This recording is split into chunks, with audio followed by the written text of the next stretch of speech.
नमस्कार दोस्तों, स्वागत है आपका अपने YouTube चैनल डुगू कोचिंग सेंटर में। आज की जो क्लास है बेटा, उसमें हम समझने वाले हैं कि आपको क्लास 8th में मैथ्स में कौन सा सिलेबस पढ़ना है। ठीक है, मतलब मैथ्स में आपका लेटेस्ट सिलेबस क्या होने वाला है, तो ये आज की क्लास में हम डिस्कस करेंगे। ठीक है, और आपको हिंदी इंग्लिश दोनों माध्यम में बताया जाएगा कि आपको हिंदी में क्या पढ़ना है और इंग्लिश में क्या पढ़ना है। ठीक है, दोनों मीडियम में आज की क्लास रहेगी। और यदि हमारे चैनल पर पहली बार आए हो तो चैनल को सब्सक्राइब करना ना भूलें। ठीक है, और हमारे एप्लीकेशन को भी आप डाउनलोड कर सकते हैं। @डुगू कोचिंग सेंटर आपको प्ले स्टोर पर मिल जाएगा। चलो शुरू करते हैं आज की क्लास। सबसे पहले देखते हैं हिंदी में, तो आपको अध्याय 1 पढ़ना है जिसका नाम है परिमेय संख्याएं। ठीक है, इंग्लिश में इसको बोला जाता है बेटा रेशनल नंबर। क्या बोला जाता है? Rational number.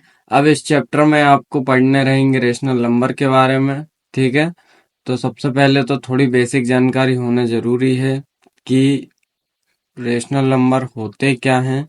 ठीक है, तो उनको भी देख लेते हैं हम। चल देखो, रेशनल नंबर तो यहाँ पे लिखे हुए हैं, लेकिन मैं आपके लिए कुछ बेसिक जानकारी भी लेके आया हूँ। जैसे कि होल नंबर क्या होते हैं, तो ये होते हैं बेटा 0 से स्टार्ट होते हैं और इन्फिनिटी तक जाते हैं। फिर आती है बात नेचुरल नंबर की, तो नेचुरल नंबर 1 से स्टार्ट होते हैं और इन्फिनिटी तक जाते हैं। उसके बाद बेटा बात आती है इंटीजर्स की, तो इंटीजर जो होते हैं वो पॉजिटिव होते हैं और नेगेटिव होते हैं, और ठीक है, और जीरो होता है। तो ये हुए। उसके बाद आती है बात रेशनल नंबर की, तो रेशनल नंबर जो है ऐसे नंबर जिनको हम पी अपॉन क्यू के रूप में लिख सकते हैं, जहां पी बराबर नहीं होता है जीरो के। ठीक है, तो ऐसे नंबर जो कि पी अपॉन क्यू मतलब पी बटे क्यू के रूप में या पी अपॉन क्यू की फॉर्म में लिख सकते हैं, वो आपके रेशनल नंबर होते हैं, जहाँ पे क्यू जो है वो नॉट इक्वल टू जीरो होता है। जैसे कि एग्जाम्पल दिया हुआ है 2/4 हो गया। ठीक है, तो इस टाइप से ये रेशनल नंबर हो गया। उसके बाद रेशनल नंबर जो है बेटा नेगेटिव रेशनल नंबर होते हैं और पॉजिटिव रेशनल नंबर होता है। ठीक है, तो इस चैप्टर में आपको ये सभी पढ़ना है। उसके बाद बता देता हूँ और क्या क्या पढ़ना है। उसके बाद इस चैप्टर में आपको पढ़ना है प्रॉपर्टीज। ठीक है, तो सबसे पहली आती है क्लोजर प्रॉपर्टीज। ठीक है, क्लोजर प्रॉपर्टीज के बाद आती है आपकी कम्यूटेटिव प्रॉपर्टी। कम्यूटेटिव प्रॉपर्टी के बाद बेटा आती है आपकी एसोसिएटिव प्रॉपर्टी। ये सारी की सारी प्रॉपर्टी अपन अभी अच्छे से डिस्कस करेंगे जब क्लास स्टार्ट होगी। ठीक है, तो अभी तो मैं सिलेबस में बता रहा हूँ कि आपको क्या क्या पढ़ना है। उसके बाद आती है बेटा डिस्ट्रीब्यूटिव प्रॉपर्टी, फिर एडिटिव इनवर्स प्रॉपर्टी, फिर मल्टीप्लिकेटिव इनवर्स प्रॉपर्टी। उसके बाद आते हैं रेशनल नंबर जो हैं, मतलब कोई दो रेशनल नंबर दिए हुए हैं, उनके बीच में रेशनल नंबर निकालने हो तो वो कैसे निकालते हैं, ये सब मैं आपको अच्छे से पढ़ाऊंगा। ठीक है, चलो इसके बाद हम बात करते हैं यदि सेकंड चैप्टर की। सेकंड चैप्टर का नाम है एक चर वाले रैखिक समीकरण, जिसको इंग्लिश में बोला जाता है linear equation in one variable. तो इसमें भी देख लेते हैं इसमें आपको क्या क्या पढ़ना रहेगा। चलो इसमें देखते हैं बेटा। इसमें आपको देखो सबसे पहले तो पढ़नी रहेगी एक्सप्रेशन क्या होती है, इक्वेशन क्या होती है, वेरिएबल क्या होते हैं। ये सारी की सारी बेसिक जानकारी इसमें हम पहले पढ़ेंगे। उसके बाद जो है उसके बाद फॉर्मिंग इक्वेशन पढ़ेंगे, इक्वेशन को कैसे फॉर्म किया जाता है, दोनों साइड यदि वेरिएबल हो तो उनको कैसे सॉल्व किया जाता है। ठीक है, और उसके बाद हम पढ़ेंगे इसमें क्रॉस मल्टीप्लिकेशन कैसे होता है, और भी जो जितने भी बेसिक है वो हम सब इसमें कवर करेंगे। ठीक है बेटा, अब बात करते हैं हम थर्ड चैप्टर की। ठीक है, अध्याय 3 चतुर्भुजों को समझना। इसको इंग्लिश में बोले जाता है अंडरस्टैंडिंग क्वाड्रिलेटरल। तो अंडरस्टैंडिंग क्वाड्रिलेटरल जो है उसमें आपको क्या क्या पढ़ना है वो भी बता देता हूँ। तो चलो बेटा, उसमें देखो आपको सबसे पहले पढ़ना है पॉलीगॉन। बहुत ज्यादा इम्पोर्टेंट टॉपिक है ये। इससे एक क्वेश्चन तो गारंटी के साथ आता ही है, जिसको बोला जाता है बहुभुज। ठीक है, उसके बाद इस बहुभुजों के प्रकार, टाइप्स ऑफ पॉलीगॉन, ये पढ़ना है। ये सारे के सारे टॉपिक हम अच्छे से कवर करेंगे। ठीक है, उसके बाद उत्तल कॉन्वेक्स क्या होता है, फिर सम या रेगुलर क्या होता है, ठीक है। उसके बाद विषम इर्रेगुलर क्या होता है। उसके बाद आते हैं आपके एंगल सम प्रॉपर्टी पढ़ना, इसमें योग गुणधर्म, ठीक है। और उसके बाद एक्सटीरियर एंगल कैसे निकालते हैं, ये सब ये पढ़ना है। उसके बाद टाइप ऑफ क्वाड्रिलेटरल पढ़ना है, चतुर्भुजों के प्रकार कितने होते हैं, जिसमें कि चतुर्भुजों के प्रकार में हमें समलंब ट्रेपेजियम पढ़ना है, पतंग काइट पढ़ना है, ठीक है। और इसमें, ठीक है, रम्बस पढ़ना है, समचतुर्भुज, और भी बहुत सारे टॉपिक हैं जो इसमें पढ़ना है, रेक्टेंगल हो गया, स्क्वायर हो गया, ठीक है। तो ये सारे के सारे टॉपिक इस चैप्टर में हमें पढ़ना है। इसके बाद बेटा बात करें यदि हम फोर्थ चैप्टर की, जिसका नाम है आंकड़ों का प्रबंधन, जिसको इंग्लिश में बोला जाता है डाटा हैंडलिंग। तो डाटा हैंडलिंग में भी बता देता हूँ क्या क्या पढ़ना है आपको। तो डाटा हैंडलिंग में सबसे पहला पढ़ना है आपको पिक्टोग्राफ, जिसको बोला जाता है चित्र आलेख, ठीक है। उसके बाद सेकंड बोला जाता पढ़ना है बार ग्राफ, जिसको बोला जाता है दंड आलेख, ठीक है। बार ग्राफ के बाद आपको अगला पढ़ना है इसमें third topic double bar graph, जिसको बोला जाता है द्विदंड आलेख। उसके बाद ऑर्गेनाइजिंग डाटा, ठीक है, डाटा को कैसे ऑर्गेनाइज किया जाता है ये पढ़ेंगे हम। उसके बाद ग्रुपिंग डाटा, मतलब डाटा को ग्रुप में कैसे किया जाता है ये। फिर उसके बाद मेन टॉपिक आता है बेटा पाई चार्ट, ठीक है। पाई चार्ट हम बहुत अच्छे तरीके से पढ़ने वाले हैं, क्योंकि पाई चार्ट एक ऐसा टॉपिक है जो हर बार आपके एग्जाम में पूछा जाता है। पाई चार्ट के बाद बात आती है बेटा आपकी प्रोबेबिलिटी की। तो प्रोबेबिलिटी भी एक ऐसा टॉपिक है बेटा जो आपका हर बार पूछा ही जाता है।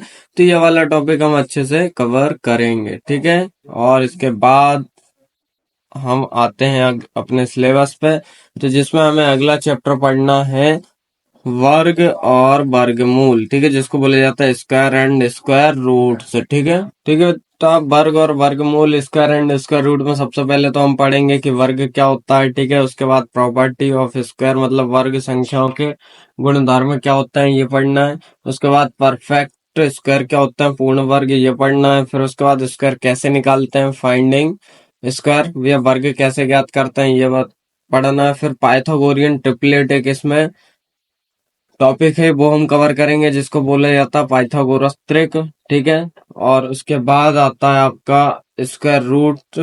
तो वर्गमूल कैसे निकालते हैं, तो उसके निकालने की कुछ मेथड होती हैं, जिसमें पहली आती है रिपीटेड सब्ट्रैक्शन, ठीक है। उसके बाद आती है प्राइम फैक्टराइजेशन, फिर उसके बाद आती है लॉन्ग डिवीजन मेथड, जिसको बोला जाता है भाग विधि। ये वाली बेटा बहुत इंपॉर्टेंट है, इसको भी हम अच्छे से पढ़ेंगे। फैक्टराइजेशन जी है जो है ना, प्राइम फैक्टराइजेशन, उसमें भी ये वाली हम अच्छे से पढ़ेंगे, ठीक है। और इसके बाद हम बात करते हैं घन और घनमूल की, क्यूब एंड क्यूब रूट्स में, तो उसमें भी यही मेथड यूज होने वाली है, ठीक है। उसके बाद आपको रहेगा अगला राशियों की तुलना, जिसको बोला जाता है बेटा कंपेयरिंग क्वांटिटीज। तो कंपेयरिंग क्वांटिटीज में हम देख लेते हैं क्या क्या पढ़ना है हमें।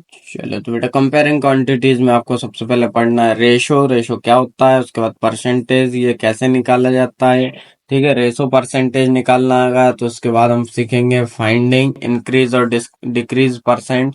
यदि इस इंक्रीज मतलब हमें लाभ हो रहा है तो कितने परसेंट हो रहा है, तो वो कैसे निकालेंगे। हानि हो रही है तो कितने परसेंट हो रही है, वो कैसे निकालेंगे, ठीक है। उसके बाद फाइंडिंग डिस्काउंट, डिस्काउंट जो है हम कैसे फाइंड करेंगे, ये भी हम पढ़ेंगे। उसके बाद प्राइस कैसे निकालते हैं वो पढ़ेंगे। उसके बाद कंपाउंड इंटरेस्ट कैसे निकालते हैं वो पढ़ेंगे, ठीक है।